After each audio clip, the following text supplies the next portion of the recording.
A Wrinkle in Time, Chapter 2. Mrs. Who. When Meg woke up in the jangling of her alarm clock, the wind was still blowing, but the sun was shining. The worst of the storm was over. She sat up in bed, shaking her head to clear it. It must have been a dream. She'd been frightened by the storm and worried about the tramp, so she just dreamed about going down to the kitchen and seeing Miss Whatsit, and having her mother get all frightened and upset by that word. What was it? Tess something? She dressed hurriedly, picked up the kitten still curled up on the bed, and dumped it unceremoniously on the floor. The kitten yawned, stretched, gave a piteous meow, and trotted out of the attic and down the stairs. Meg made her bed and hurried after it. In the kitchen, her mother was making French toast and the twins were already at the table. The kitten was lapping milk out of the saucer. "Where's Charles?" Meg asked. "Still asleep. We had rather an uninterrupted night, if you remember." "I hoped it was a dream," Meg said. Her mother carefully turned over 4 slices of French toast and then said in a steady voice, "No, Meg, don't hope it was a dream. I don't understand it any more than you do, but one thing I've learned is that you don't have to understand things for them to be. I'm sorry I showed you I was upset. Your father and I used to have a joke about tesseract." "What is a tesseract?" Meg asked. "It's a concept." Miss Murray handed the twins the syrup. "I'll try to explain it to you later. There isn't time before school." "I don't see why you didn't wake us up," Denny said. "It's a gyp we missed out on all the fun." "You'll be a lot more awake in school today than I will." Meg took her French toast to the table. "Who cares?" Sandy said. "If you're going to let old tramps come into the house in the middle of the night, Mother, you ought to have Den and me around to protect you. After all, Father would expect us to," Denny's added. "We know you have a great mind and all, Mother," Sandy said, "but you don't have much sense, and certainly Meg and Charles don't." "I know, we're morons." Meg was bitter. "I wish you wouldn't be such a dope, Meg." "Syrup, please." Sandy reached across the table. "You don't have to take everything so personally. Use a happy medium, for heaven's sake. You just goof around in school and look out the window and don't pay any attention. You just make things harder for yourself," Denny said. "And Charles Wallace is going to have an awful time next year when he starts school. We know he's bright, but he's so funny when he's around other people, and they're so used to thinking he's dumb. I don't know what's going to happen to him. Sandy and I'll sock anybody who picks on him, but that's about all we can do." "Let's not worry about next year till we get through this one," Miss Murray said. "More French toast, boys?" At school, Meg was tired and her eyelids sagged and her mind wandered. In social studies, she was asked to name the principal imports and exports of Nicaragua, and though she had looked them up dutifully the evening before, now she could remember none of them. The teacher was sarcastic, the rest of the class laughed, and she flung herself down in her seat in a fury. "Who cares about the imports and exports of Nicaragua, anyhow?" she muttered.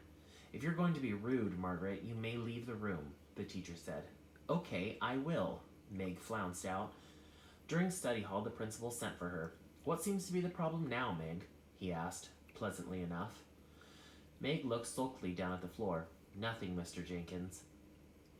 "Miss Porter tells me you are inexcusably rude." Meg shrugged. "Don't you realize that you just make everything harder for yourself by your attitude?" the principal asked. "Now, Meg, I'm convinced that you can do the work and keep up with your grade if you will apply yourself, but some of your teachers are not. You're going to have to do something about yourself. Nobody can do it for you." Meg was silent. "Well, what about it, Meg?" "I don't know what to do," Meg said. "You could do your homework for one thing. Wouldn't your mother help you, if I asked her to?" "Meg, is something troubling you? Are you unhappy at home?" Mr. Jenkins asked. At last, Meg looked at him, pushing out her glasses in a characteristic gesture. "Everything's fine at home." "I'm glad to hear it, but I know it must be hard on you to have your father away." Meg eyed the principal warily and ran her tongue over the barbed line of her braces. "Have you had any news from him lately?" Meg was sure it was not only imagination that made her feel that behind Mr. Jenkins' surface concern was a gleam of avid curiosity. Wouldn't he like to know, she thought. And if I knew anything, he's the last person I'd tell. Well, one of the last. The postmistress must know that it was almost a year now since the last letter, and heaven knows how many people she'd told, and what unkind guesses she'd made about the reason for the long silence. Mr. Jenkins waited for an answer, but Meg only shrugged. Just what was your father's line of business? Mr. Jenkins asked. Some kind of scientist, wasn't he? He's a physicist. Meg bared her teeth to reveal 2 furious lines of braces. Meg, don't you think you'd make a better adjustment to your life if you faced facts? I do face facts, Meg said. They're a lot easier to face than people, I can tell you. Then why don't you face your facts about your father? You leave my father out of it, Meg shouted. Stop bellowing, Mr. Jenkins said sharply. Do you want the entire school to hear you? So what? Meg demanded. I'm not ashamed of anything I'm saying. Are you? Mr. Jenkins sighed. Do you enjoy being the most belligerent, uncooperative child in school? Meg ignored this. She leaned over the desk toward the principal. Mr. Jenkins, you've met my mother, haven't you? You can't accuse her of not facing facts, can you?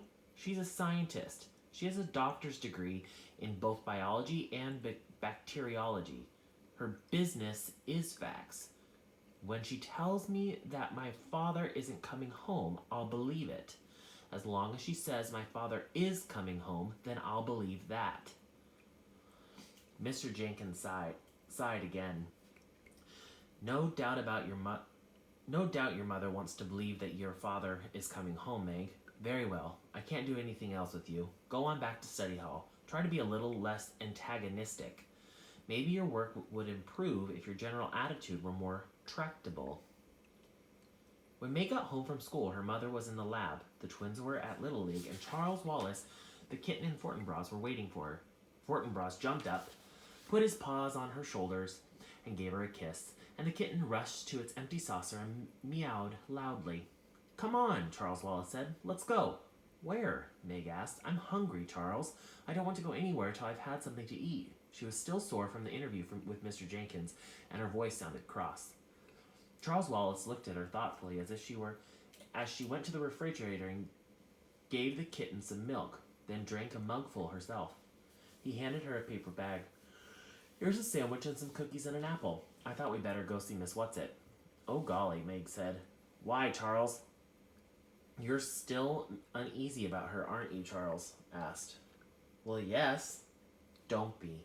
She's all right. I promise you. She's on our side. How do you know? Meg, he said impatiently. I know. But why should we go see her now? I want to find out more about this Tesseract thing. Didn't you see how it upset Mother? You know when Mother can't control the way she feels, when she lets us see she's upset, then it's something big. Meg thought for a moment. Okay, let's go. But let's take Fortinbras with us. Well, of course, he needs the exercise. They set off, Fortinbras rushing ahead, then doubling back to the 2 children, then leaping off again. The Murrays live about 4 miles out of the village. Behind the house was a pine woods, and it was through this that Charles Wallace took Meg. Charles, you know she is going to get in awful trouble, Miss Whatsit, I mean. If they find us, she's broken into the haunted house and taking Miss Buncombe's sheets and everything. They could send her to jail. One of the reasons I want to go over this afternoon is to warn them. Them? I told you she was there with her 2 friends. I'm not even sure it was Miss Whatsit herself who took the sheets, though. I wouldn't pass it her. But what would she want all those sheets for? I intended to ask her, Charles Wallace said, and to tell them they better be more careful. I don't really think they'll let anybody find them, but I just thought we ought to mention the possibility. Sometime during vacation, some of the boys go out there looking for thrills, but I don't think anybody's apt to right now, what with basketball and everything. They walked in silence for a moment through the fragrant woods, the rusty pine needles gentle under their feet. Up above them, the wind made music in the branches. Charles Wallace slipped his hand confidingly in Meg's, and the sweet little boy's gesture warmed her so that she felt the tense knot inside her begin to loosen. Charles loves me at any rate, she thought. School awful again today? He asked after a while. Yes. I got sent to Mr. Jenkins. He made a snide remarks about father. Wallace nodded sagely. I know. How do you know? Charles Wallace shook his head. I can't quite explain. You tell me, that's all. But I never say anything. You just seem to know. Everything about you tells me, Charles said. How about the twins, Meg asked. Do you know about them too? I suppose I could if I wanted to, if they needed me. But it's sort of tiring, so I just concentrate on you and Mother. You mean you read our minds? Charles Wallace looked troubled. I don't think it's that. It's being able to understand a sort of language. Like sometimes if I concentrate very hard, I can understand the wind talking with the trees. You tell me you see sort of inadvertently. That's a good word, isn't it? I got Mother to look it up in the dictionary for me this morning. I really must learn to read, except I'm afraid it will make it awfully hard for me in school next year if I already know things. I think it would be better if people go on thinking I'm not very bright. They won't hate me quite as much. Ahead of them, Fortinbras started barking loudly, the warning bay that usually told them that a car was coming up the road and that someone was at the door. Somebody's here, Charles Wallace said sharply. Somebody's hanging around the house. Come on. He started to run, his short legs straining. At the edge of the woods, Fortinbras stood in front of a boy, barking furiously. As they came panting up the boy said, For crying out loud, call off your dog. Who is he? Charles Wallace asked Meg. Calvin O'Keefe. He's in regional, but he's older than I am. He's a big bug. It's all right, fella. I'm not going to hurt you, the boy said to Fortinbras. Sit, Fort, Charles Wallace commanded, and Fortinbras dropped to his haunches in front of the boy, a low growl still pulsing in his dark throat. Okay, Charles Wallace put up his hands to his hips. Now tell us what you're doing here. I might ask the same of you, the boy said with some indignation. Aren't you two of the Murray kids? This isn't your property, is it? He started to move, but Fortinbras's growl grew louder and he stopped. Tell me about him, Meg, Charles Wallace demanded. What would I know about him? Meg asked. He's a couple of grades above me and he's on the basketball team. Just because I'm tall, Calvin sounded a little embarrassed. Tall he certainly was, and skinny. His bony wrists stuck out of the sleeves of his blue sweater. His worn corduroy trousers were 3 inches too short. He had orange hair that needed cutting and the appropriate freckles to go with it. His eyes were an oddly bright blue. Tell us what you're doing here, Charles Wallace said. What is this? The third degree? Aren't you the one who's supposed to be the moron? Meg flushed with rage, but Charles Wallace answered placidly, That's right. If you want me to call off my dog, you better give. Most peculiar moron I've ever met, Calvin said. I just came to get away from my family. Charles Wallace nodded. What kind of family? They all have runny noses. I'm the third from the top of 11 kids. I'm a sport. At that, Charles Wallace grinned widely. So am I. I don't mean like in baseball, Calvin said. Neither do I. I mean like in biology, Calvin said suspiciously. A change in gene, Charles Wallace quoted, resulting in the appearance in the offspring of a character which is not present in the parents but which is potentially transmissible to its offspring.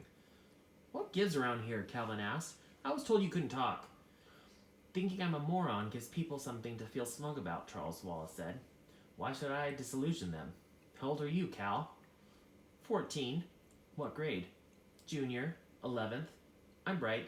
Listen, did anybody ask you to come here this afternoon? Charles Wallace, holding Fort to the collar, looked at Calvin suspiciously. What do you mean, asked? Calvin shrugged. You still don't trust me, do you? I don't distrust you, Charles Wallace said. Do you want to tell me why you're here, then? Fort and Meg and I decided to go for a walk. We often do in the afternoon. Calvin dug his hands into his pockets. You're holding out on me. So are you, Charles Wallace said. Okay, old sport, Calvin said. I'll tell you this much. Sometimes I get a feeling about things. You might call it a compulsion. Do you know what a compulsion means? Constraint, obligation, because one is compelled. Not a very good definition, but it's in the concise Oxford. Okay, Calvin sighed. I must remember I'm preconditioned in my concept of your mentality. Meg sat down on the coarse grass at the edge of the woods. Fort gently twisted his collar out of Charles Wallace's hands and came over to Meg, lying down beside her and putting his head on her lap. Calvin tried now politely to direct the words towards Meg as well as Charles. When I get this feeling, this compulsion, I always do what it tells me. I can't explain where it comes from or how I get it, and it doesn't happen very often, but I obey it. And this afternoon, I had a feeling that I must come over to the haunted house. That's all I know, kid. I'm not holding anything back. Maybe it's because I'm supposed to meet you. You tell me. Charles Wallace looked at Calvin probingly for a moment. Then an almost glazing look came into his eyes, and he seemed to be thinking at him. Calvin stood very still and waited. At last, Charles Wallace said, Okay, I believe you, but I can't tell you. I think I'd like to trust you. Maybe you better come home with us and have dinner. Well, I'm sure, but what would your mother say to that? Calvin asked. She'd be delighted. Mother's all right. She's not one of us, but she's all right. What about Meg? Meg has it tough, Charles Wallace said. She's not really one thing or the other. What do you mean, one of us? Meg demanded. What do you mean I'm not one thing or the other? Not now, Meg, Charles Wallace said. Slowly, I'll tell you about it later. He looked at Calvin, then seemed to make a quick decision. Okay, let's take him to meet Miss Whatsit. If he's not okay, she'll know. He started off on his short legs toward the dilapidated old house. The haunted house was half in the shadows of the clump of the elms in which it stood. The elms were almost bare now, and the ground around the house was yellow with damp leaves. The late afternoon light and a greenish cast which the blank windows reflected in a sinister way. An unhinged shutter thumped. Something else creaked. Meg did not wonder that the house had a reputation for being haunted. A board was nailed across the front door, but Charles Wallace led the way around the back. The door there appeared to be nailed shut too, but Charles Wallace knocked and the door swung slowly outward, creaking on rusty hinges. Up in one of the elms, an old black crow gave its raucous cry, and a woodpecker went into a wild rat-tat-tat-tat-tat. A large gray rat scurried around the corner of the house, and Meg let out a stifled shriek. They get a lot of fun out of using all the typical props, Charles Wallace said in a reassuring voice. Come on, follow me. Calvin put a strong hand to Meg's elbow, and Fort pressed against her leg. Happiness at their concern was so strong in her that her panic fled, and she followed Charles Wallace into the dark recesses of the house without fear. They entered into a sort of kitchen. There was a huge fireplace with a big black pot hanging over a merry fire. Why had there been no smoke visible from the chimney? Something in the pot was bubbling, and it smelled more like one of Miss Murray's chemical messes than something to eat. In a dilapidated Boston rocker sat a plump little woman. She wasn't Miss Whatsit, so she must, Meg decided, be one of Miss Whatsit's two friends. She wore enormous spectacles, twice as thick and twice as large as Meg's, and she was sewing busily.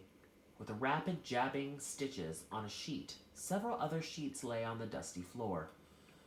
Charles Wallace went up to her.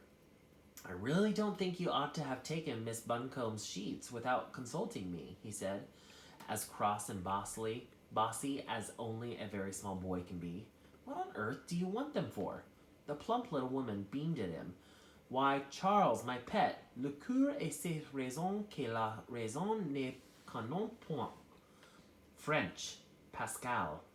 The heart has its reasons, whereof reasons know nothing. But that's not appropriate at all, Charles said crossly. Your mother would find it so. A smile seemed to gleam through the roundness of spectacles. I'm not talking about my father's feelings, about I'm not talking about my mother's feelings about my father, Charles Wallace scolded. I'm talking about Miss Buncombe's sheets. The little woman sighed. The enormous glasses caught the light again and shone like an owl's eyes. In case we need ghosts, of course, she said. I should think you'd have guessed. If we have to frighten anybody away, thought we ought to do it appropriately. That's why it's so much fun to stay in a haunted house. But we really didn't mean you to know about the sheets. Ofrischiert tat tapt, German. In flagrante delicto, Latin. Caught in the act, English. As I was saying, but Charles Wallace held up his hand in peremptory gesture. Miss Who, do you know this boy? Calvin bowed. Good afternoon, ma'am. I didn't quite catch your name. Miss Who will do, the woman said. He wasn't my idea. Charlesy? But I think he's a good one. Where's Miss Whatsit? Charles asked. She's busy. It's getting near time, Charlesy. Getting near time. Ab honesto virum bonum nihil deteret. Seneca. Nothing deters a good man from doing what is honorable.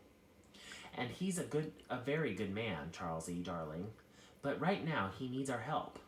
Who? Meg demanded. And little Megsy. Lovely to meet you, sweetheart. Your father, of course. Now go home, loves. The time is not yet ripe. Don't worry. We won't go without you. Get plenty of food and rest. Feed Calvin up. Now off you go. Justite soror fides. Latin again, of course. Faith is the sister of justice. Trust in us. Now shoo! And she fluttered up from her chair and pushed them out the door with surprising power.